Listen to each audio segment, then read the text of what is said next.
Swamiji, you need to unmute yourself.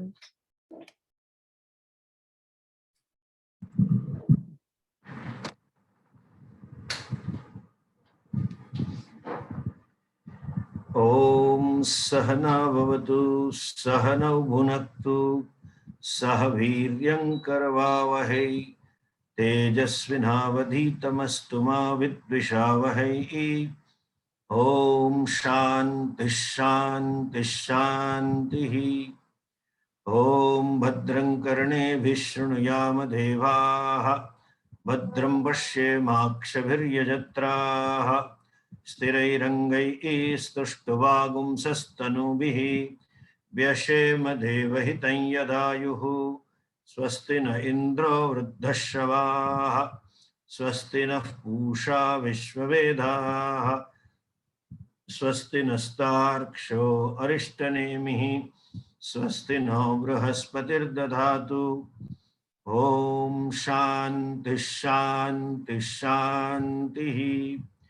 Om Namo Brahmadibhyo Brahma Vidya Sampradaya Kartrubhyo Vansharshibhyo Mahadbhyo Namo Gurubhyah.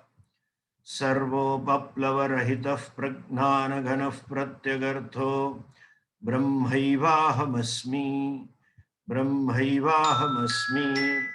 Om Shanti Shanti Shanti.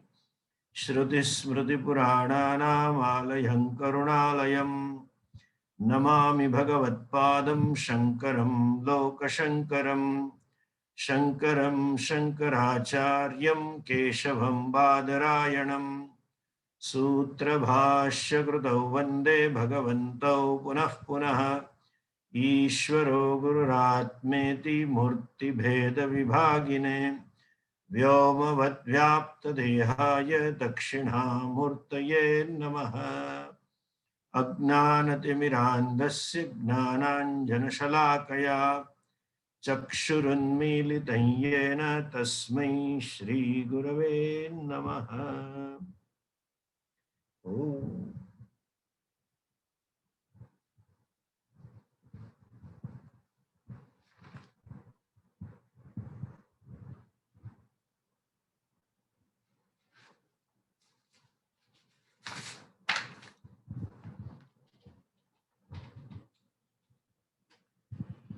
Parikshalokan karmachitan brahmanah. Parikshalokan karmachitan brahmanah. Nirvedamayat nastya krutah krutena. Nirvedamayat nastya krutah krutena. Tadvignanartham sagurumeva vigachet. Tadvignanartham sagurumeva vigachet. Samitpani shrotriyam brahmanishtam. Samitpani shrotriyam brahmanishtam. Parikshalokan karmachitan brahmanah. Nirvedamayat nastya krutah krutena. Parikshalokan karmachitan brahmanah. Nirvedamayat nastya krutah krutena. Tadvignanartham sagurumeva vigachet. Samitpani shrotriyam brahmanishtam. Tadvignanartham sagurumeva vigachet. Samitpani shrotriyam brahmanishtam. Last time we saw this much. Parikshalokan karmachitan brahmanah nirvedamayat. By doing pariksha, examination, means by being introspective, one nirvedamayat, one gains vairagya. What is that pariksha and what is a vairagya? that what is exact introspection? One fact, if I look at myself, becomes very vivid, that I lived my life so far with number of desires. There were set of desires to be fulfilled. And as and when the time passed, we kept on reshuffling this set. But the fact continued that I always wanted one thing or other in my life. Not one thing or other means one only, a set. The reshuffling is purely subjective. Reshuffling is impacted by the time, the age, the place, the culture, the religion, the nationality, and now marketing also. That reshuffling. And another fact is that I was never comfortable. I was never happy. I was never satisfied. I never felt at home having those set of desires. I always felt it is like a load. I'm carrying a load when you're trekking on a mountain. And I want to get rid of it. And exactly like mountaineering, trekking, you go to Himalayas and you carry something with you, and the air becomes thin and the oxygen is less and you are tired, not used to climbing, the legs have ache, and then you're gasping for the breath. And you say, I'm tired. And you take a pause, put the luggage outside somewhere, get it out of your body and sit for some time. Gather your breath, and your companions would ask you, are you okay now? You know, in a typical Indian language, they will say, Thakan chali gayi? Thak utri gyo? You say, yes, my fatigue is gone. The question they use is your fatigue over? And the fellow says, my fatigue is over. And then again starts climbing, mountain trekking. Again, after half a kilometer, there is a fatigue. And the fellow sits down. The fatigue is not gone. Listen that. The new load we have stopped the new addition of new load and the fatigue. So momentarily you feel the fatigue is gone. The fatigue continues after 4-5 days. When you come back, when you climb down, there is a calf muscle pain and hip muscles pain and all back pain and shoulder pain and neck pain. All pains speak out now slowly, and you take medication. Nothing works.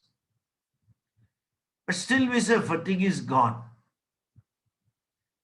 Similarly, that load is so much, I want to pause. The load is so much that I cannot hold on. I cannot bear them. I want to just get off it. One way of getting rid of the load is that you experiential way. Is when the desires are fulfilled, you are relaxed. That discomfort, that dissatisfaction, that complaint, that unwanted feeling is momentarily suspended. When something desirable is achieved, or it happens by destiny or whatever reason, the person feels at home for some time. But Pujya Swamiji often used to say this. the second part of the analysis. One, never was a day, never was a time when I didn't carry the load of desires. Two, I always felt uncomfortable in having the desires, and I always wanted to get rid of them or by fulfilling them. Third thing which Swamiji always said that was very, I mean, it struck me when I heard for the first time. In spite of all success and achievements, there was never ever a single day of 24 hours where I found myself to be happy, free from desire, any kind of desire. There was some residual load at least. 24 hours, never ever. Throughout the life. That means what? This is a third aspect of this pariksha. That means I never saw myself as free from desiring person. See, this is a snag here. Not seeing it through, this is the gloss over. That is where they call it drashyate tvagraya sukshmaya sukshma buddhivi. The buddhi has to be subtle to analyze this. And not having this intellect, they say, yes, I want to get rid of that load, and therefore they give out equations. Number of desires fulfilled and number of desires entertained or pending. That is your quantum of happiness. Desires fulfilled divided by desires unfulfilled, you are happy. That means if total number of desires get fulfilled, then only you become complete happy. That is one. And that I said, the set keeps on reshuffling. The mind keeps on, even if fulfilled, it keeps on improvising. Exactly like a desire for a vehicle. When the fellow is on Vinoba Travels, Vinoba Travel means like our leader Vinobaji always used to walk, He is always walking, he seeks a vehicle. Then starts with a cycle and the two-wheeler and then later higher and motorcycle and then four-wheeler and lower end car and middle segment car and higher segment car, and this car goes on reshuffling. Never. So it doesn't work that way. And the advice also doesn't work. Give up all the desires. That you have a desire to tell me give up all desires, that itself is a desire. You cannot give up. Your desire is not out of decision, it's not out of will. It just happens. I find myself wanting, desiring. I find myself seeking from day one. Even when there was no much of a self-consciousness or self-awareness about my self-identity. The baby also wants. 8, 9 months old baby, 1-year-old baby wants some toys and things to play and all that. There is desire. Baby doesn't know. I mean, there is no self-identity, much of it. So much so when mom asks the baby, Chintu, typical Chintu wants milk, the baby says Chintu wants milk. He doesn't say I want milk. There is no clarity about self-identity. So he thinks Chintu wants milk, I am hungry, so I have to say Chintu wants milk. As if Chintu is the third person for that baby.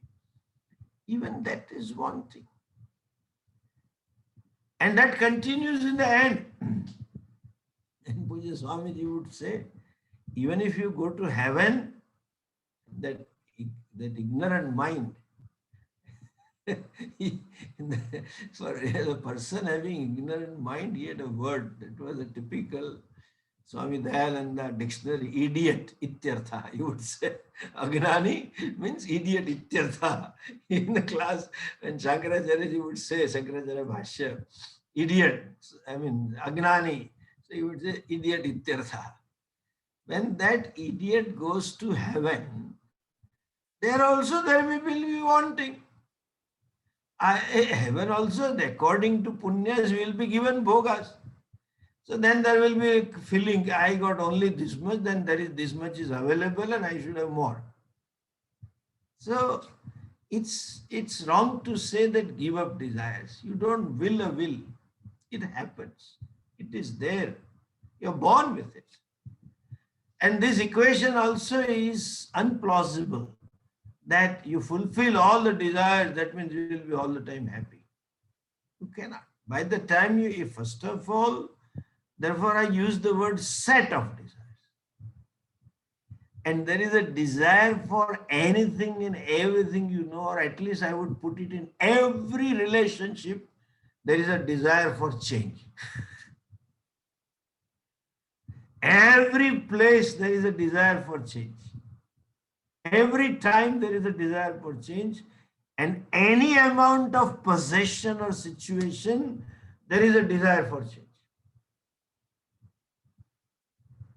Husband wants the wife to change, and wife wants the husband to change, and both of them want children to change, and children want them to change, and they want friends to change, and now this modern technology has added many things to this set, because you come across so many things about the world events. So you don't know anything about it, but you want the world to change also. Prime Minister to change, and the president of another country to change, and living in that country, having roots in India, they want Modi should do that and should have not done this and has failed in this, and this area is all kinds of.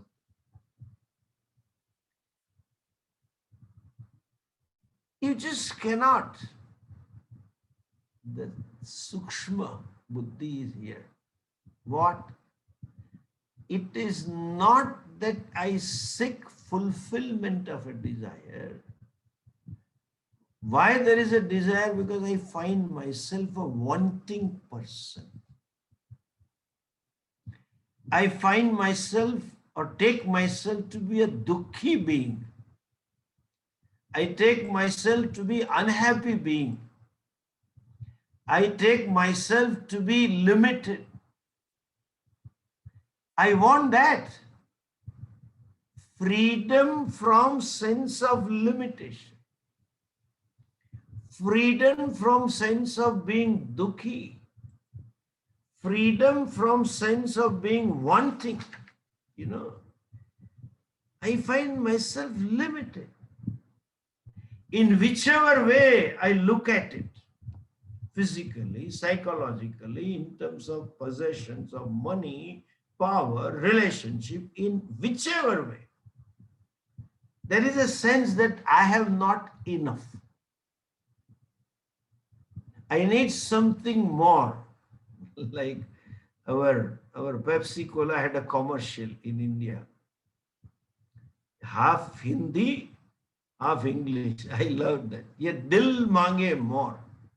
Ye dil means this heart. Is mange means wants more. More is English. Ye dil mange more. This heart wants always more. Possessions or whatever it is. That means what? There is a need to be free from limitation. Please understand. We find that body-wise I am limited.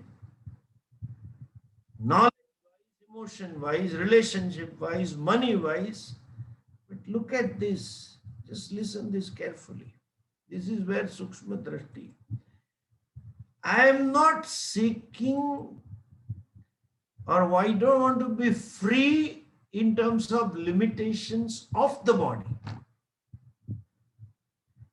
Actually, I don't want to be free from the limitations of the mind. And even if you want, you can never ever be. They are designed like that. The sense of being dukhi, The sense of being limited is centered on I. I am Dukhi. Then Dukhi, why? That because that list is subjective. And that is infinite. I am Dukhi because of these. I am Dukhi because I don't have this. I am Dukhi because I have this also. All the way. Haves and have-nots. We impute I being Dukhi because of my haves and have-nots. So the Dukhi me is a problem. Now, look at this. If that I am limited, that I am Dukhi, that I am discontent, that I am dissatisfied, if it were my intrinsic nature,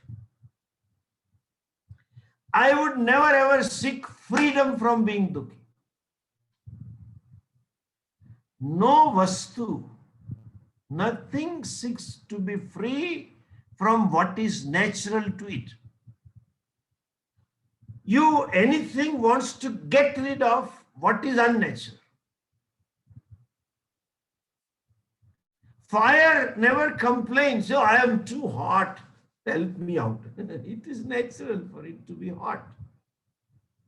Water has a complaint. If you heat the water to certain temperature, then more than the room temperature, the heat is incidental of the water. And that nimitta, what caused it to be hot, you remove it, means switch off the gas. And leave that hot water in the room. It will leave the heat, it will emit out the heat and come to normal temperature. At the same time, you cool it down and put it in the fridge, put the water in the freezer and cool it, make it an ice. That solid state of the water and that particular temperature is unnatural. It is incidental because of the refrigerator. You put it back outside, it will take the heat out from the outside, absorb the heat and come to the room temperature. To be at a room temperature is natural for the water, and it never complains about it. If heated, then it wants to emit out, leave the heat, exhaust it out.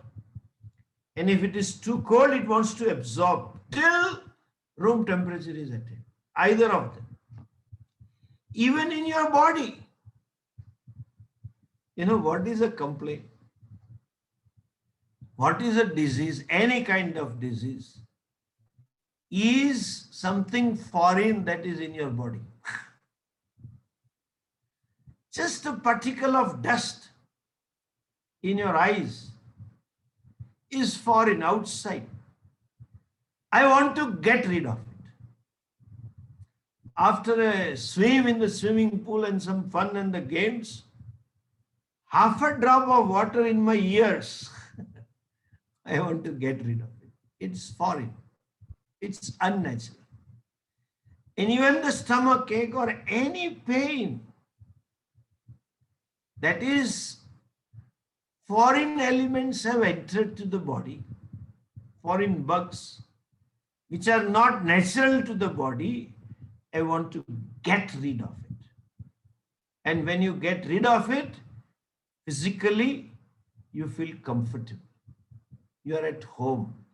In Sanskrit, we have a beautiful word, swasthaha. Swas means sthitaha. Swa, you are in your natural state. Natural state is not a matter of complaint. anything unnatural is a matter of complaint, and that I want to get rid of it. Similarly, fact that I want to get rid of unhappiness, fact that I want to get rid of my sense of being limited, fact that I want to get rid of my sense of being insecure, incomplete. There is a constant endeavor and consistently working on it. Or I would say constant and compulsive effort to get rid of it. That shows it is unnatural, it is aswastha. And when I am happy, momentarily, experientially, I know I am complete. Experientially, some moments of happiness, you feel everything is fine. All those demands, all those desires get suspended momentarily. And you feel you are complete and happy. That time no one complains that, hey, I want to get rid of it. As Swami used to say, nobody, this fellow went to a doctor. He said, yes, why have you come? I just came. What's the problem? He says, no problem. Then he says, is there an ache in your foot? They go, no. Do you have a knee problem? They go, no. You have a back problem? They go, no. You have any stomach issue? They go, no. You have any temperature? They go, no. Your throat is bad, sore throat, some issues there? No. You have breathing problem? No. There is a heart problem? No. There is a palpitation and perspiration? No. You have headache? No. You have nose congestion? No. And then this fellow says, I have no problem. Doctor says, I see the problem. You are the problem. Go to a psychiatrist. You don't need to come to me. The point is that I am happy is not a matter of aswasthata, being discomforted. I'm happy and I'm comfortable. So, and I am at home with myself whenever there is happiness. And I'm not at home with myself when there is unhappiness or dissatisfaction or discontentment or sense of insecurity.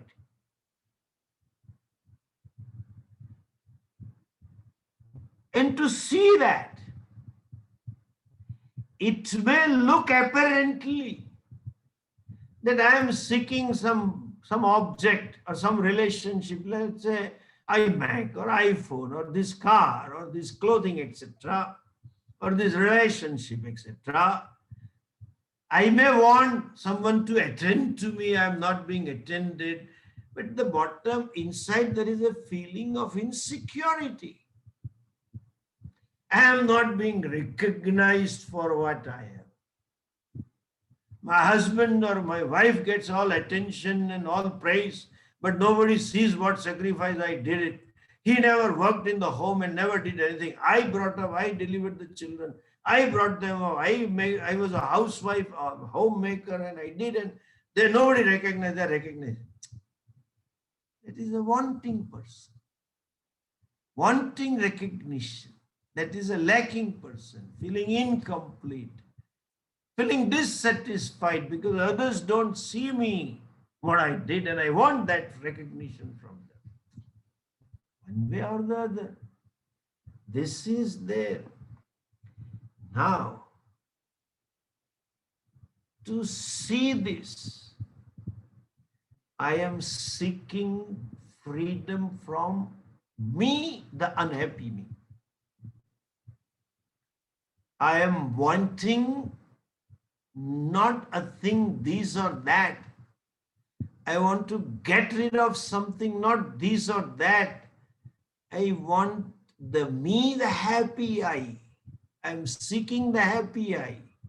And I'm wanting to get rid of unhappy I.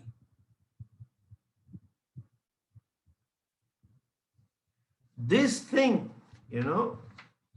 I want freedom from being unhappy, dissatisfied, insecure. That is called moksha. Moksha means to release, to free. It is not a situational change that I am seeking.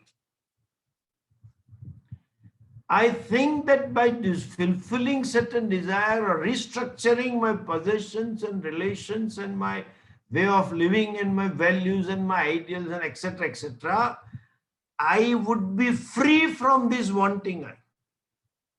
No. There is basically, this is what I want. That means what? All the desires, the entire set of desires is reduced to one desire, that is called mokshecha.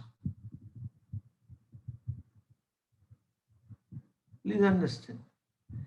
Mokshecha is reducing all the desires and seeing the fact. Reducing means I see. It is not a thing I am seeking. As last time I quoted Yajnavalkya's famous statement, Navare vittasya kamaya vittam priyam bhavati. Navare rajyasya kamaya rajyam putrasya kamaya etc. Atmanastu kamaya sarvamidam priyam bhavati. It is not the wealth for the sake of wealth that I want. It is not the son for the sake of son I want. Navare patyuhu kamaya patih priyo bhavati.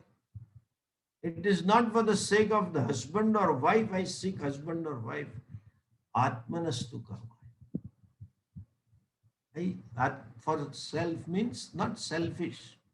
What it means is the bottom line of all relationships, the bottom line of all possessions or all way of living or place of living is I want to see myself as a happy person. That is the phalam of pariksha. This is pariksha. This is called self-analysis. Please know this psychology, they mean different self-analysis. Self-analysis means analyzing my pursuits and analyzing my want.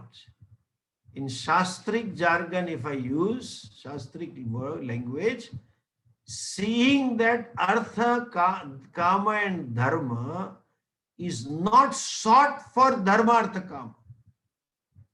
It is sought only when it is sought only for I. That means dharma, artha, kama is also for moksha. And when it is, this is called vairagya. Last time I concluded by by quoting Puja Swamiji's famous definition of vairagya. To see that there is no connection between what I want and what I am pursuing. As I said, I am seeking freedom from being wanting, dissatisfied, discontent, limited, insecure. I am not seeking a given object to see that. And my efforts, my purushartha, or the whole life is spent in restructuring what possessions. But that is not I want. There is no connection between them. That all these years, I could never see myself as free from all kinds of desires, all kinds of wants. There was always something or other that I wanted in my life. Seeing this fact is vairagya. That there is no connection. Exactly like a child seeks something and sometimes throws out something. Father or the family members try to pacify 1 or 2 year old baby and make the baby happy. Mother knows. Don't give him anything. Don't take away anything from them. Don't even play with the baby. Baby is sleepy. No connection between what I want, baby wants, and what the baby is doing. Baby himself also doesn't know. May say, give me that. I don't want that. All kinds of tantrums they make. Baby is not clear that I want to rest. I'm tired. Similar, that is called vairagya, from having something from outside. So vairagya is to see that there is no connection, and as I said, reducing or seeing all all the desires that I was working for were only for one desire, that is, I want to see me as a happy me. I want to see me as a satisfied me. I want to see me as a content me. I want to see me as a secured me. That is what moksha is. And this is grace. Though we analyze pariksha lokan karma chitan brahmano nirvedamayat, just the grace, krupa. One requires a peculiar set of punyam to know this, to come to this conclusion. Often that conclusion that I want moksha is very vague. 99.99% it is just vague. That is Ishwar Krupa. Durlabham trayamevaitat daivanugraha hetukam manusyatvam mumukshutvam mahapurusha samsraya. It's durlabham eva. You can say it is rarest of the rare thing. I am seeking satisfied me. And when that is not there, because again it is another rare thing, because of some purva punya, the fellow wants to do something out of the box.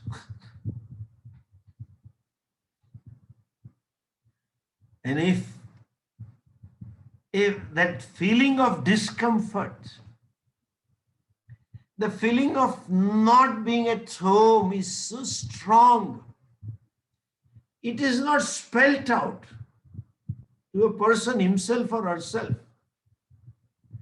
He just wants to get out of the world.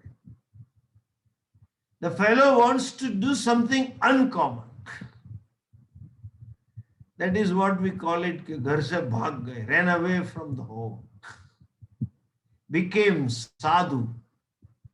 You know, that is what this Indian psyche is. That's what an typical Indian would do. This state that I want to do something uncommon, you know. So the fellow doesn't want anything that is conventional, ordinary. He wants to do something something unconventional, that which is not ordinary. And the person is very much gullible for anything and everything, because this desire, there is no clarity.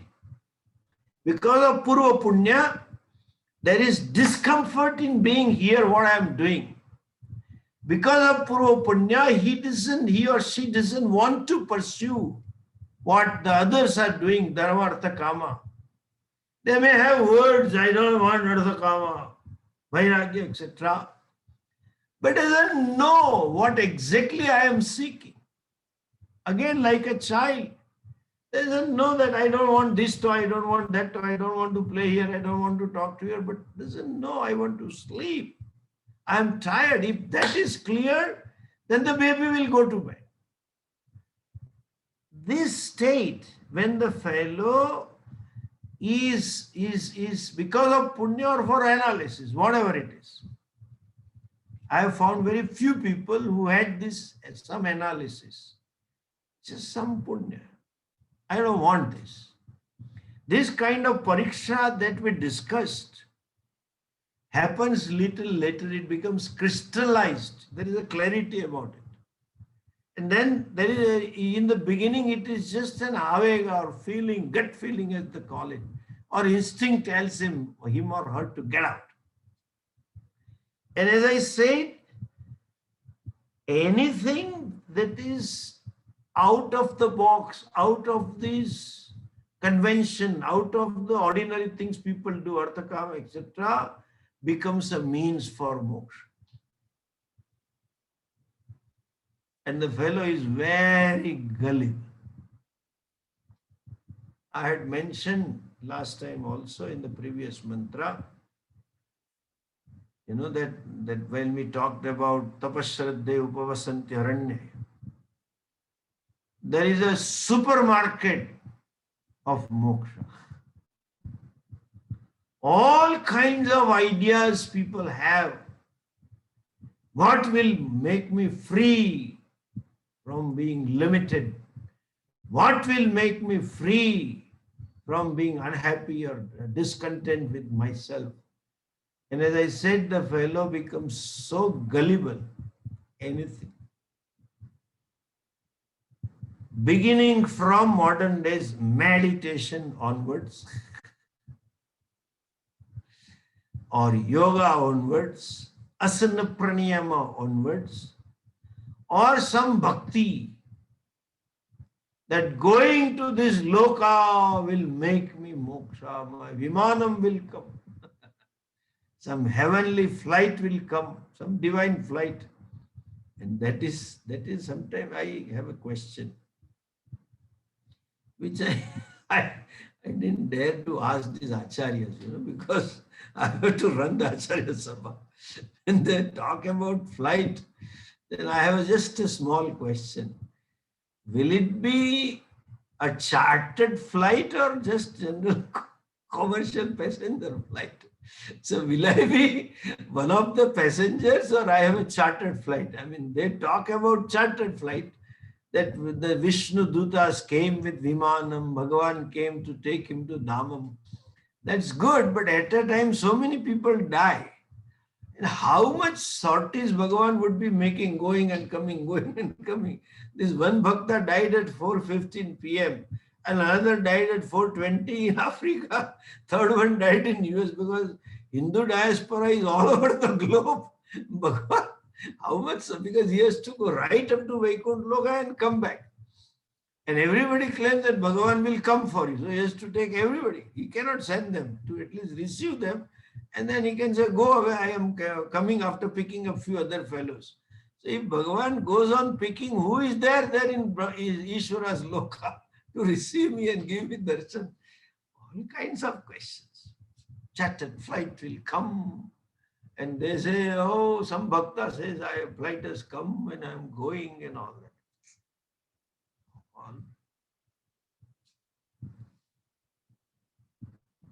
This is where another huge or another mountain of punya is necessary. You require a huge mountain full, or like a huge lake, like those great lakes of America and Canada, you know, Lake of Michigan Lake and all that, huge. They're as good as small ocean. You require that much punya. What? This desire for freedom. what we call it as mokshecha, needs to be converted into jignasa, or should be seen as jignasa. The mumukshu needs to be a jignasu. This is quantum jump which is needed. Unless that jump takes place, the fellow is not at all on the right path.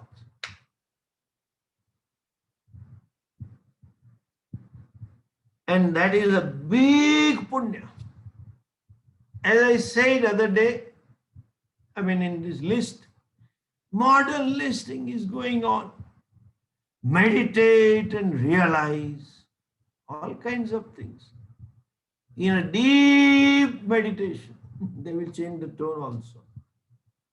You will see the self. All kinds of confusions. Advaita, the vision is oneness. And therefore in meditation you will see oneness. And popular stories going on, so-and-so disciple went to so-and-so guru, and guru blessed him, and he saw the whole thing as purely a consciousness. An ocean of consciousness was there, and all the waves of happiness and the breakers of happiness were floating. The world disappears when you see the consciousness. Another shop in the supermarket. Do seva and you will be free. There are sampradayas in Gujarat. They say, after all, we have become sadhu to do seva only. The fellow gives up everything. And there is a whole popular sampradaya. So many people are there. I am not against them doing seva. But becoming a sadhu, wearing the saffron cloth and living a lifestyle, that is for moksha. You cannot wear the office uniform, sort of whatever, maybe the code of conduct, or army uniform, let us say. And the army fellow says, after all, army dress in army, this enrollment is meant to attend to the national calamities. Government uses army when there are floods and earthquakes and all kinds of things. But they are not meant for that. I appreciate this is a good thing they are doing. But that is not for the purpose for which you are commissioned in the army. Commissioning is meant for the protecting the country. Sadhu life is primarily meant to gain moksha, not this kind of. And they are on the trip. And our fellow, meditate, or become thoughtless and you will know the self. All kinds of confusion are going on. There is a confusion in the confusion also. There are all kinds of things. Thought. It's a huge punya, as I said, to convert. And as I said, this mokshecha is not out of clarity, just grace. Most of the people feel discomfort and run away.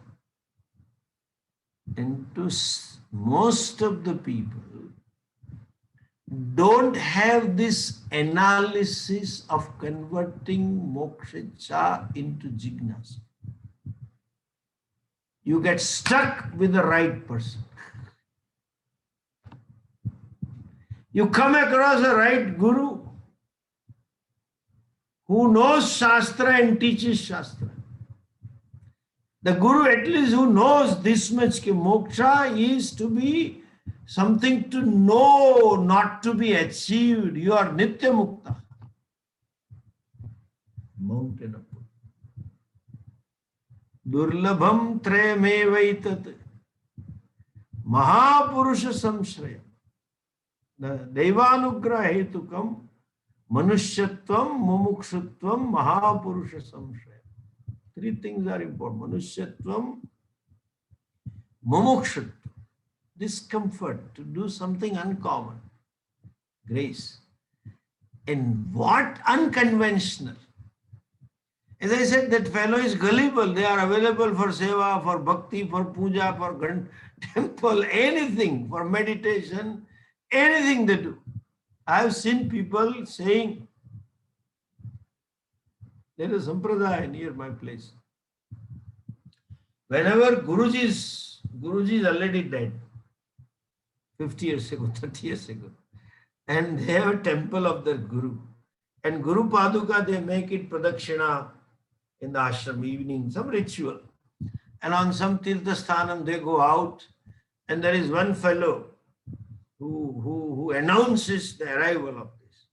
And there are a few adjectives, Vedanta Varpa, Vedanta Martanda, Upanishad, Rasnagna, etc., etc. He shouts those. Pithadishwara Guru Agachadi, shouts that he is coming. It's a way of, it's traditional way of announcing. He told me, I meet all acharyas. And as they say, sometimes kettle is more hot than the tea. And these all sevakas. And by nature, I remain the face in the crowd. I play very low. So I take insults also because it doesn't affect me anyway. So onlooker feels that I am insulted, but it doesn't touch me. So they think I am a dumb fellow. And this one chadidar told me, Dekha, how lucky I am. My moksha is fixed because I am doing this. This much will certainly give you moksha. Swamiji, you are already reaching 70. Do something for your moksha.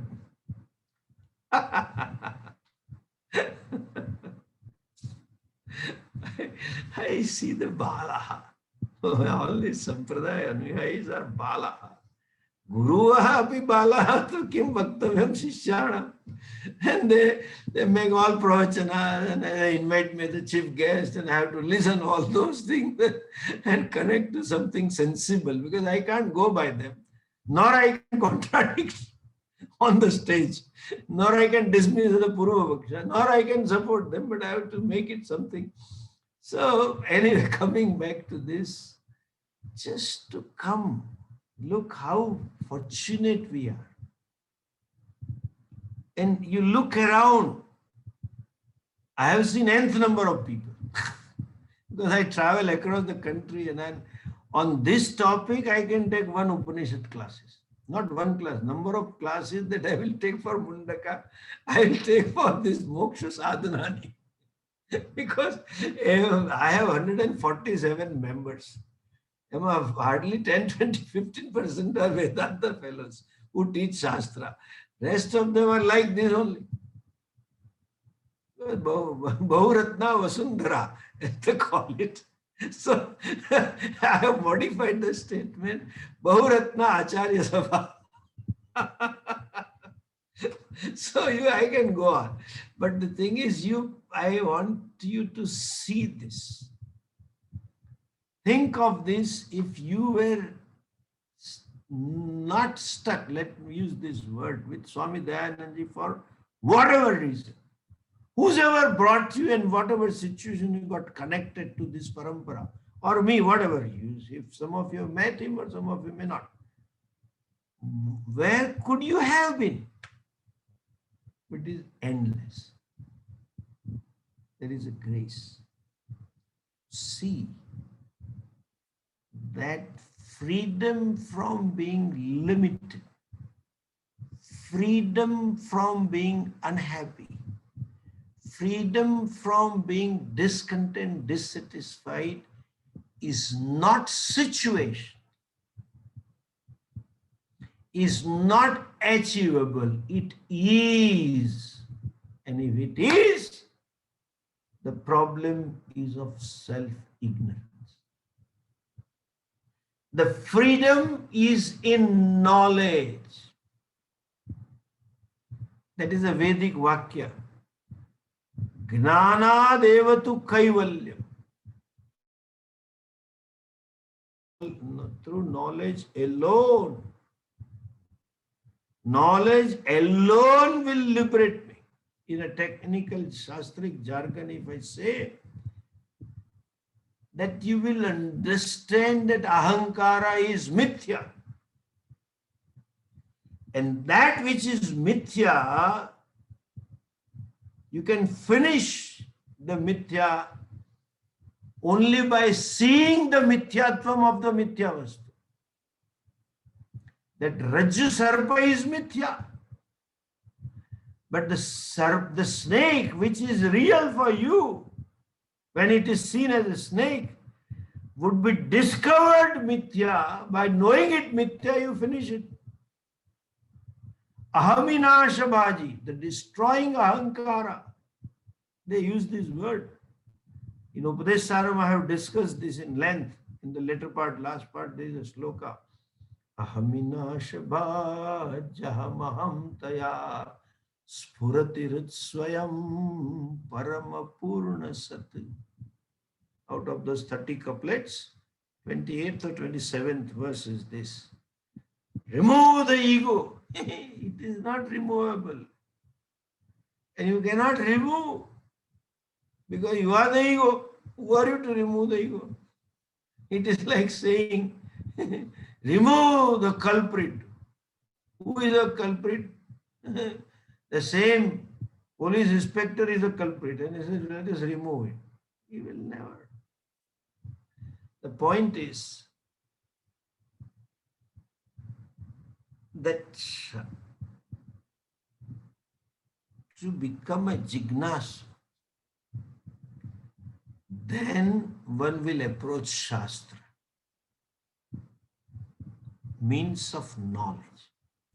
When it is seen that problem is of self-ignorance, then one would seek self-knowledge, and the self-knowledge is gained not in meditation. Self is not gained in asking, who am I, sitting alone. Is not gained. I'll explain all this in the next class. You have to approach a teacher. You have to approach Shastra with the help of a teacher and with certain attitude.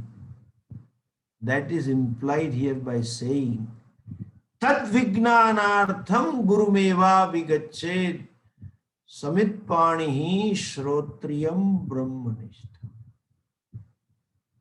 Tad Vignanartham.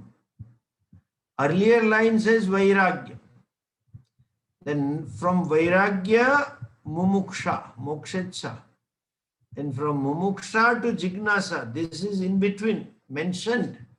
I mean, not mentioned. But the next verse itself reveals Tad Vignanartham. That means what? Atma Vignanartham, Swavignanartham, Guru Meva Vigache. How and why? All these questions I will deal tomorrow. And then in the next class we will see this word Vignana, Guru Meva Vigachet, etc. Where does the Shastra come in? Mumukshu becoming a Jignasu is a quantum jump. And another quantum jump is to go to Shastra. And then another quantum jump is to understand Shastra, I have to go to Guru.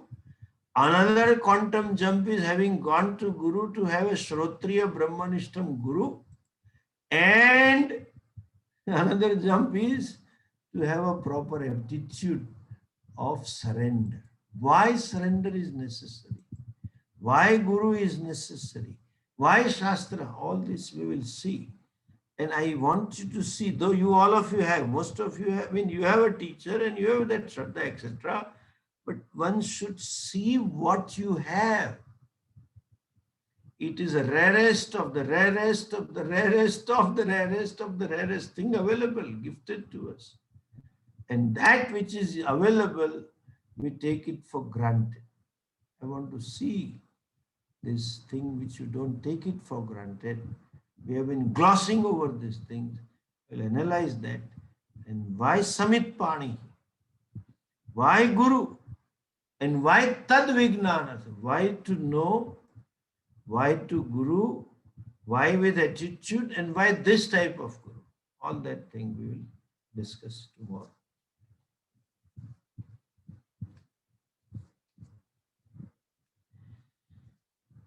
Om Purnamadav Purnamidam Purnat Purnamudachyate Purnasya Purnamadhaya Purnamevavashishyate.